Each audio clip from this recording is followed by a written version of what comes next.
कक्षा 10 त्रिकोणमिति ऊंचाई दूरी के प्रश्नावली 9.1 के प्रश्न अपन हल कर रहे हैं।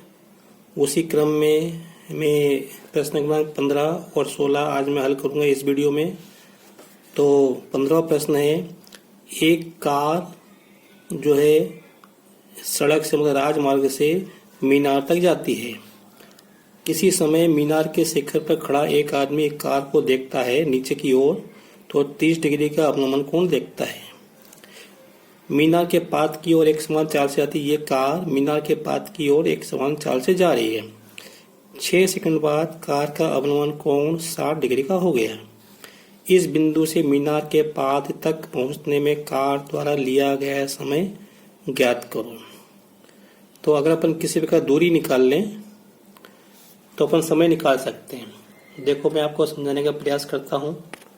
तो बच्चों ये मीनार है और ये कार मान लो, एक व्यक्ति यहाँ ऊपर खड़ा हुआ है, यहाँ से वो नीचे की ओर देखता है। तो उस समय जो अवनमन कोण है, अवनमन कोण जो है कितने का बन रहा है, इसमें 30 डिग्री का कोण बन रहा है। अब कुछ समय पश्चात ये कार मीनार की ओर जाती है, तो उस समय ये अवनमन कोण जो है 60 डिग्री का बन रहा है। अवनमन कोण ये वाला नहीं होगा ना, मैं अभी बताता हूँ चित्र के माध्यम से।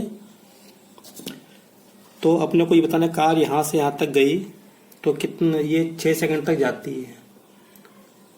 तो ये अपने को यहाँ पे बताना है कि यहाँ से यहाँ तक जाने में कितना समय लिया गया। ये मीनार है बच्चों और ये सड़क है। यहाँ पे कहीं तो भी एक कार है। ये कार इस मीनार की ओर जा रही है। किसी समय यहाँ पे एक व्यक्ति खड़ा है, वो ऊपर से नीचे की ओर इस कार को देखता है, नीचे की ओर। तो ये जो अवनमन कोण है, ये कोण बन रहा है 30 डिग्री का। ठीक है। अब 6 सेकंड, अब उसके बाद कार मीनार की ओर जाती है और 6 सेकंड में यहाँ से यहाँ तक पहुंच, ए से बी तक पहुंच जाती है। तो अब जब ये 6 सेकंड का टाइम लगे यहाँ पे, तो अब कार का अवनमन कोण कितने का हो रहा है, ये बताइए। ये कोण 60 डिग्री का हो गया। पहले 30 का था, अब ये कोण कितने का हो गया, 60 डिग्री का हो गया। तो ये पूछा है यहां से यहां तक जाने में कार को कितना समय लगेगा। तो मान लिया हमने इसको t सेकंड लगेगा,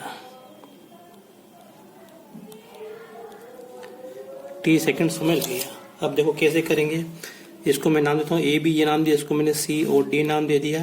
तो यहाँ पे दो समकोण त्रिभुज बन रहे हैं, एक कोण ये बन रहा है और एक कोण ये बन रहा है। तो बच्चों यहाँ पे अपन कार की चाल मान लेंगे। माना कार की चाल v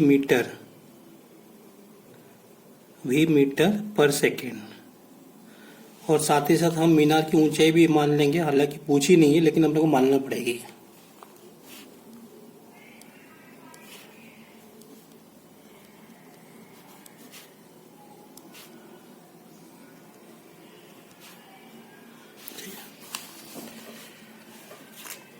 तो अब हम यहाँ पे, हमको एक बात मालूम है कि चाल बराबर क्या होता है, दूरी बटे समय।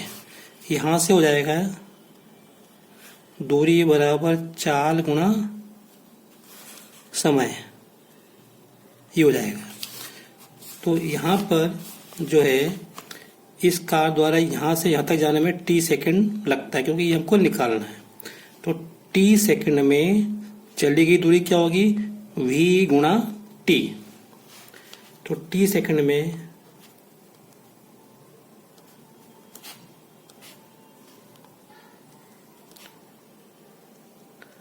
कार द्वारा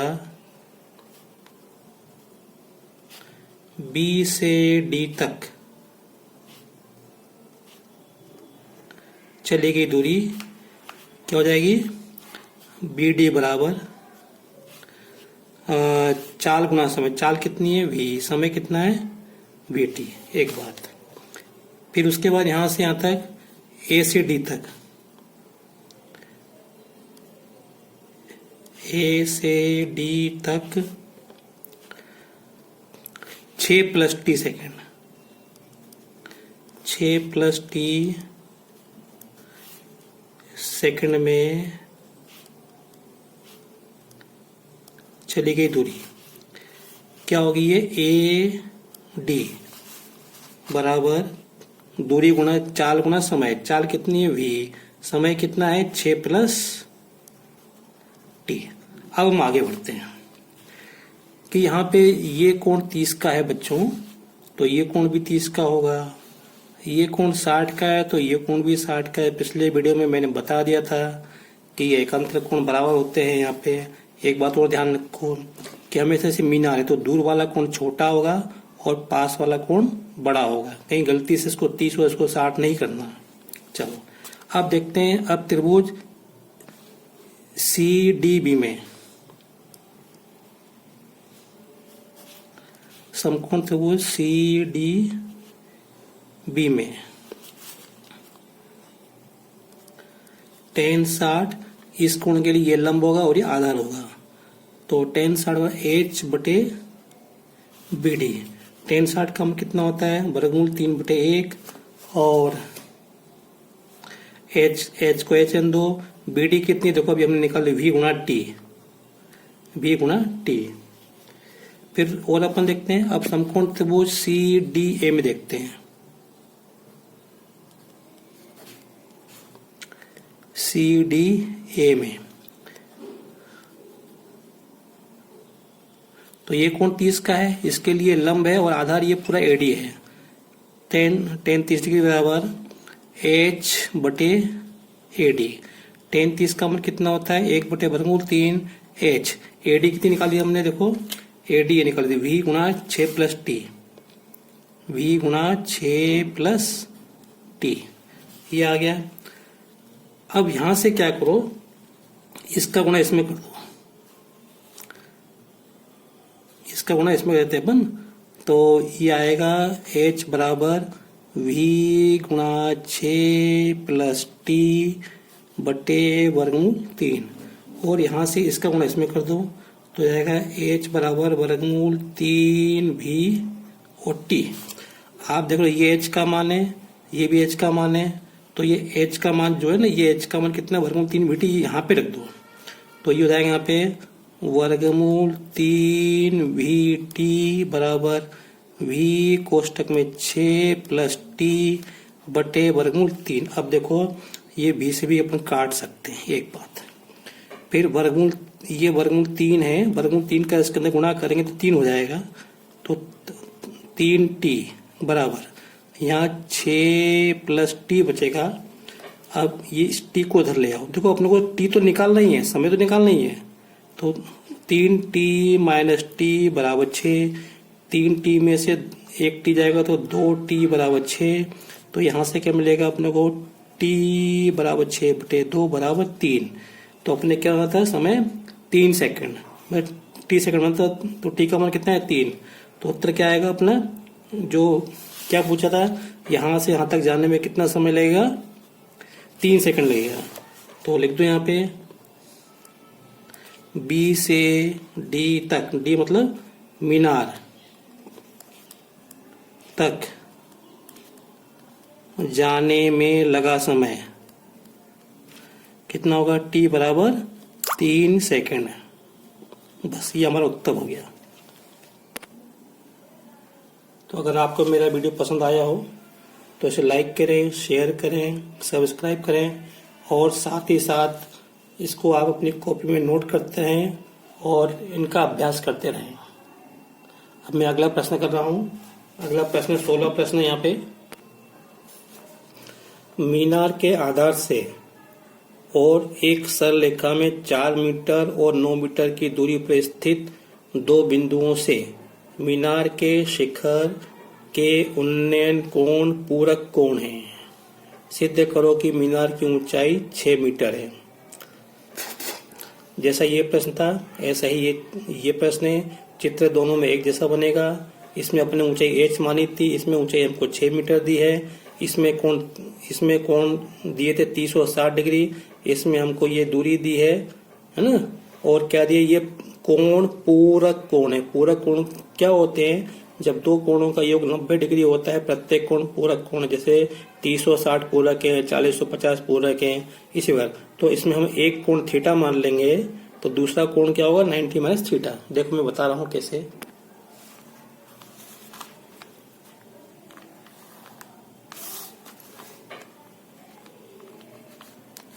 ये मीनार है और इसके आधार से एक सरल रेखा में 4 मीटर और 9 मीटर की दूरी पर मीनार का आधार ही यहाँ से एक बिंदु ये रहा 4 मीटर और एक 9 मीटर की दूरी पर। ये ए और बी दो बिंदु हैं, इसको मैं मिला देता हूँ यहाँ पे। तो इन बिंदुओं से है ना, मैं ये कोण बन रहे हैं, उन्नयन कोण बन रहे हैं।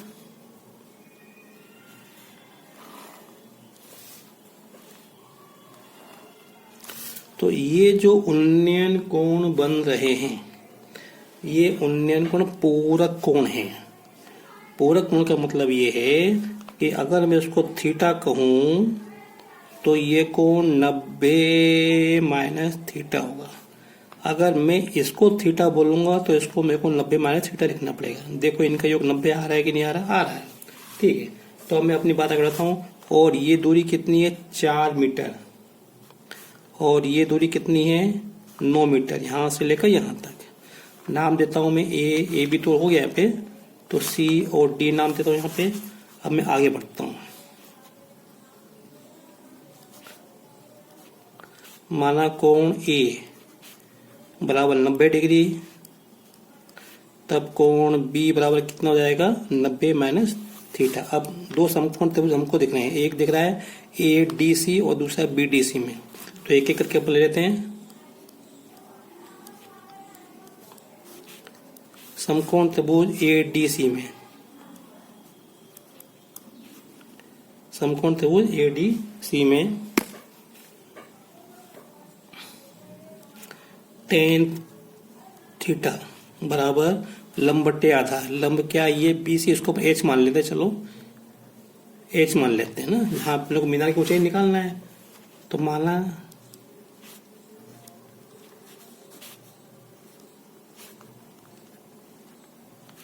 मीनार की ऊंचाई h, तो h बटे ये कितनी है पूरी, 9 मीटर है, तो 9। अभी इसको इतना ही रहने दो। फिर यहां पे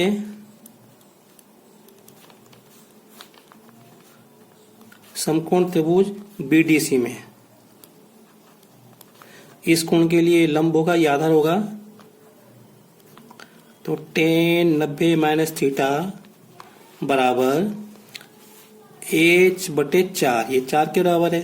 अब tan 90 माइनस थीटा क्या होता है, मानो कोट होता है, तो इसके स्थान पे आप लिख दो कोट, इसके स्थान पे बराबर h बटे ये h ये 4 है। ठीक है, तो अब इसको नंबर 1, ये नंबर 2। अब यहाँ से ये थोड़ा और दूसरे प्रश्नों से अलग है। तो इसमें कुछ आपको मालूम है, टेन और कोट क्या होते हैं, एक दूसरे के उल्टे होते हैं। मतलब tan थीटा गुना कोट थीटा बराबर क्या, तो 1 होता है। तो मैं इन दोनों का गुणा करूंगा, इसका इसमें गुणा करूंगा, इसका इसमें गुणा करूंगा, तो जाएगा tan थीटा गुना कोट थीटा बराबर h बटे 9 गुना h बटे 4। तो जब मैं इसका गुणा करूंगा तो इसका मान तो कितना आ गया, 1 आ गया, बराबर h का h में गुणा h वर्ग और 9 का गुणा 4 में 36। तो 36 का गुणा इसमें कर दो तो जाएगा h वर्ग बराबर 36। तो h बराबर हो जाएगा वर्गमूल 36 और 36 का वर्गमूल 6। तो ये हो गया h बराबर 6 मीटर। ये तुमको लाना था, मीनार की ऊंचाई कितनी होगी, 6 मीटर होगी। ये हमको सिद्ध करना था कि बताओ मीनार की ऊंचाई 6 मीटर। हो गया प्रश्न। तो इस तरह से बच्चों ये जो है प्रश्नावली हल हो गई है। मैंने आपको उदाहरण के भी प्रश्न करा दिए हैं। दूसरा मेरा आपसे ये आग्रह है कि ये कुछ जो है परिभाषा हैं, तो इनको आप याद कर लें, क्योंकि ये परीक्षा में 1-1, 2 नंबर की आती हैं। तो मैं अगले वीडियो में ये आपको जो है परिभाषा समझा रहा हूँ। ठीक है, अगर आपको मेरा वीडियो पसंद आया हो तो इसे लाइक करें, शेयर करें और सब्सक्राइब करें। Thank you.